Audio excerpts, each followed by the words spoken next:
Guardian Moses back, everyone. So, in case you're wondering, no, it's not clickbait.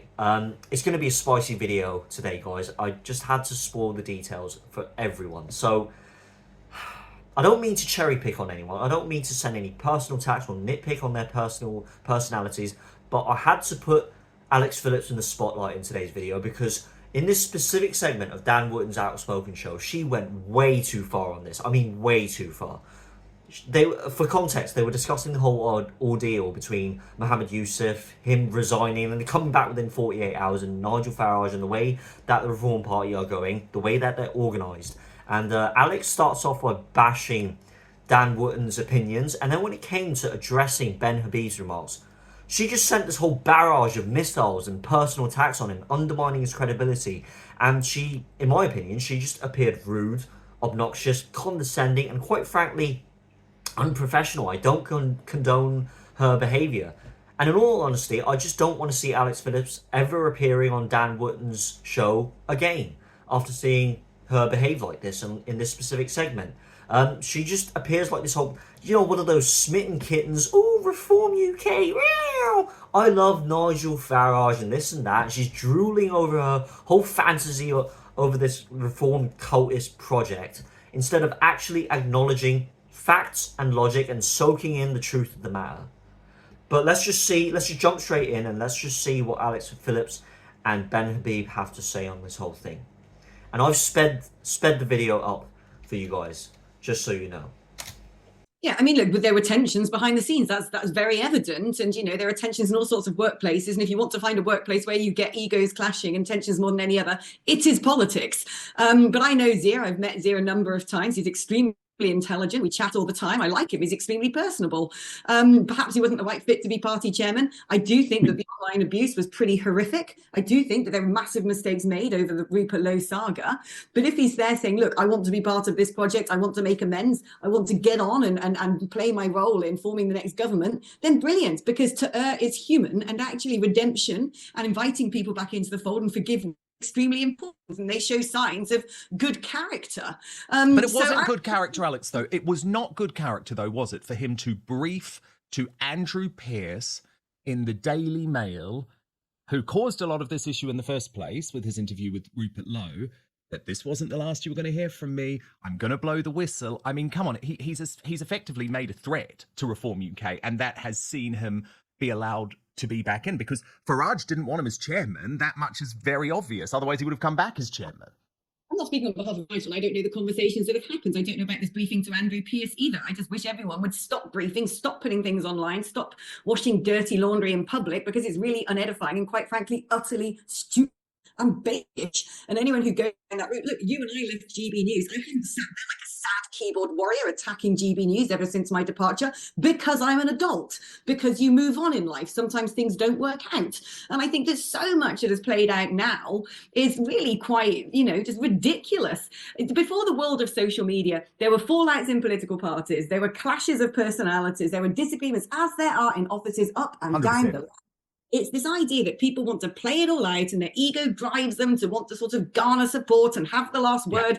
Step down and just take care of yourself, because if you're living in that world, that you're following every single tweet and looking like an online bunny boiler, totally get that. Psychological issues. Totally get that. But you understand from my point of view, right, that I feel like I was reporting the truth. Then all of a sudden, once he's gone, a whole load of Reform UK insiders admit that what I was reporting was the truth. And then the moment he's back, Tim Montgomery comes out and says, Dan Wooton was lying. I'm like, okay, well, was Alex Phillips lying? Was Isabel Oakes lying? Was Aaron Banks lying? Was Calvin McKenzie lying? You see what I mean? I've just believed that my job in all of this is to report the truth. And clearly there has been multiple things can be true at the same time. It can be true that there might have been arguments and disagreements and personality clashes in head office. It's also true that Zia Yusuf suffered a horrendous torrent of online abuse. It's also true that he's a very bright and convicted young man who was a great asset to a party. It's also true that he wasn't experienced in politics before. And as much as people might have eons of real world experience, politics is a way of living and a way of operating in itself that nothing prepares you for. All of these things can be true simultaneously. We don't have to look for some sort of bigger conspiracy theory. Okay, Ben Habib, I'm sure there's a lot you want to pick up on. Actually, there's not much I want to pick up on. I thought you did a brilliant exposition at the beginning, and Alex has made a good fist of defending the position. I suppose the only thing I would pick up on is that there is a track record with reform that when it falls out with someone, including myself, Rupert Lowe in particular, and dozens of other people who have been set aside, with whom I campaigned shoulder to shoulder, dare I say it, to help put the party on the map while Nigel Farage was in the jungle. It's typical of reform that when someone parts company with them, that they suffer ad hominem attacks. And, Zaire Yusuf was no example. It's almost as if there's a kind of pack of wolves that scent the blood and they just come straight out after it. And for me, it's not really about Zaire Yusuf, this whole thing. For me, what I'm interested in is what are the symptoms in the organization itself? Well, not the symptoms. What are the symptoms of Zaire Yusuf resigning and then coming back? What are the causes of those symptoms? What is it in reform that perpetually condemns it to being a bit of a circus? Why is this happening? I mean, I've got my own theory on that, and I can expand that theory. You've probably heard it before. But why is it that these big egos, these fantastically big brains and so on, can't behave with the modesty and professionalism that you get in just about every single business with which I've ever dealt with in my life?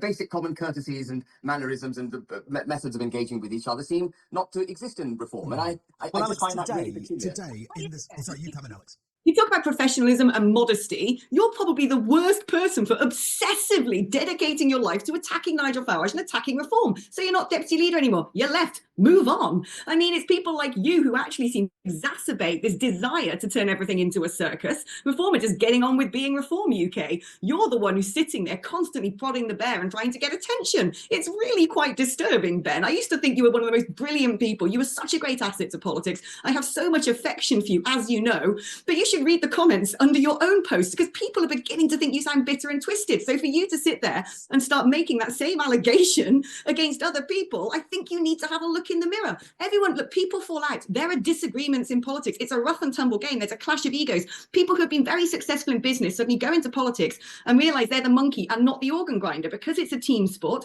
because it needs to be collegiate. And it's all very well you saying, but what are all these attack dogs on? Like, look at you. That's what you do. I managed to and not involve myself in any of it. Since you've do my work and I will talk about politics, but I don't start going Ben this, Rupert that. Since you've absolutely proven my point. I was making an argument about reform and what we see coming out of reform. And what you've done, Alex, is actually just evidence the fact that you're incapable of having a debate without attacking me personally. I'm saying, Ben, and my criticism behaving like children by coming up with attack dogs online, and I'm just saying. I think it is childish. I think it's very childish of Aaron Banks to come out because you look at my timeline and I don't do any of this stuff because I'm an adult. Of course, you're an adult, and I'm very pleased by the fact that you're an adult and that that you recognise yourself as an adult. But the point here, and it's a point that goes back to two fundamental issues I had with reform, and to the extent that I comment on reform, it is these two things that trouble me the most. It's not about Zaire Yusuf. It is about Nigel Farage, and I'll come back to that, but it's fundamentally about two other things. It's about the fact that the party doesn't seem to have a settled political philosophy. It pivots from one issue to another depending on where it sees the media attention is likely to settle, where the media will be, most courted, certainly for the base that reform is trying to court. That's the first thing that I find. So it's got no political philosophy on which you can hang your hat and from which you can predict how reform would react. And I think the Burqa question is a very good example of a party which bangs on about multiculturalism, in my view correctly, but doesn't have a settled, almost immediate answer to the Burqa. And then the other thing is the other issue that I've been campaigning about, and which actually nearly prevented me from joining reform in the first place, is that it doesn't have any form of democratization. And by democratization, what I mean is including things like checks and balances, processes through which the organization can govern itself. So, for example, and the question that Sarah Pochin made in Parliament is a good one, a good example, I mean. How is it that a sitting MP could ask a question in Parliament which was so offend the chairman, and how is it the chairman could then put out a tweet in the way that he did? It's not about Sarah Pochin per se. It's not about Zaire Yusuf as a human being. Yeah, so you think it's the structure. It's about an organisation. I watched And there you go, guys. Alex Phillips just appeared like an absolute child, and she was accusing Ben Habib of being childish in this whole segment. I don't understand. Like, did you not listen to what Ben Habib has to say? The problem with the Reform Party is that they have no structure. It's all top down. It's either Nigel Farage's way or it's the highway. There is no substance whatsoever. He constantly flip-flops on everything he says, his plans, his visions, his policy. There is no real underlying foundation nor philosophy behind Reform's project. And that's what you don't realise, Alex. It's like, you're an intelligent woman. I actually really respect you with the way that you're so articulate in the way that you analyze specific details and the way that you present yourself in a lot of interviews. You know, you've been a Brexit MEP and you worked for UKIP in the past, and you just fail to see, because you're so, the reality of Reform UK, because you're completely swamped in your own cognitive bias and cognitive dissonance. You're completely diagnosing Stockholm Syndrome over Nigel Farage's Messiah complex and his pizzazz. It's so frustrating to see Alex Phillips and the way that she attacks Ben Habib, and she doesn't even listen to what he's saying. It's like, do you not see that people are raising questions about Mohammed Yusuf's disappearance, his resignation, and he's coming back all of a sudden? Do you not think that's a bit odd, Alex? There you go, guys. Let me know what you think down in the comments below. I'm not going to keep on rambling on. I think I've dragged this video on enough. But yeah, those are my thoughts. Those are my opinions. I think Alex Phillips, the way that she can redeem herself, is I expect her just to actually address an apology to Ben Habib directly, because her behaviour in this podcast was frankly appalling. And I don't really look forward to seeing her again on Dan Wooton show. But anyways, that's it for today, guys. Most clocking out. I'll see you in the next video.